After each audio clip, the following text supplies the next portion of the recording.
and welcome back to Dash of Disney with your host Chris Hernandez, where we discuss all things Disney.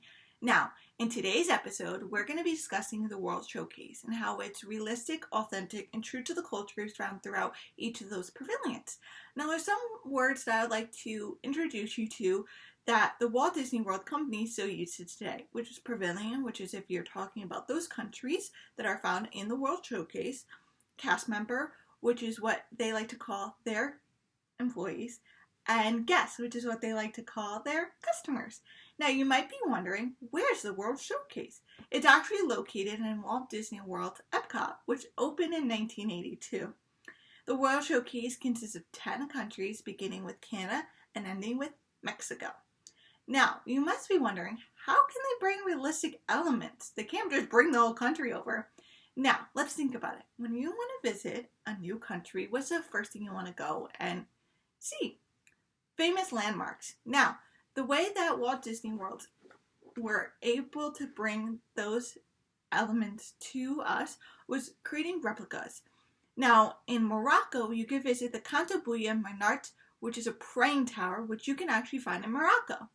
And in Italy, you could visit the very famous Bernese Neptune, which is just a very smaller replica of the actual fountain, where you can still do that same very famous thing, which is where you have your back to the fountain, you take a coin, or a penny, you take that penny and you throw it over your left shoulder and you wish. That's something very famous that you could do in Italy that you can also bring when you visit Walt Disney World.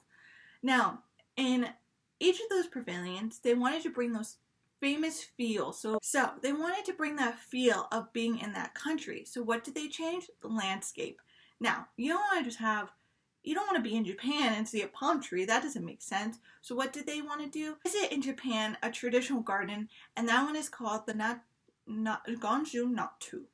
And then in Germany, you can visit the cobblestone courtyards. Now, these are some elements that you would not typically find in Orlando, Florida, that you could actually would see in those countries. Now, according to Shepard's 2016 article, Mexico Comes to Disney, he discusses about Mexico and how they were able to bring Mexico to us in Walt Disney World. Now, the first thing was that the Imagineers visited Mexico. They wanted to get the look of the landscape, the landmarks, the food, and how people are dressed and such things like that. Now, once they got an understanding of all those important elements, now is time to come up with a plan of what they wanted to build. Once they got the ideas of what they wanted to build, they wanted to go to the president at the time, his name was Luis Intervilla, and get his okay to go on to build Mexico's pavilion. This was a very important step to them because our relationships have been really good with Mexico and they didn't want to ruin it just to create a theme park. And once they were finished building and they got the okay from the president, they decided to have the Mexican ambassador and some exchange students come down and visit the Mexican pavilion before it was set forth to the public, just to get the okay and to see if it was actually what it's like to be in Mexico. And if you know today, Mexico Pavilion opened up, and it's exactly how it was when it originally opened up in 1982.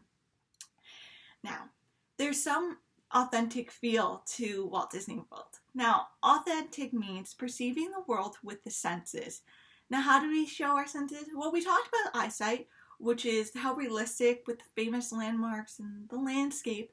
Now let's talk about our listening. Now, music is a very important part in some of these countries. So, such as in Mexico, you could visit the mariachi band, and they're called the Mariachi Cobras, and they actually play throughout the park in Mexico. And during the time when Coco actually came out, they had, they were singing those songs from that movie that was famous because Coco was actually inspired by the Mexican culture. So that's some ways that Disney also connects the movies with the landscape and those countries. And then if you visit Germany, you can listen to a Bavarian band and they play at the Oktoberfest style restaurant. So as you're enjoying some German food, you can also listen to the band play some beautiful German music. Now, how just beautiful does that seem?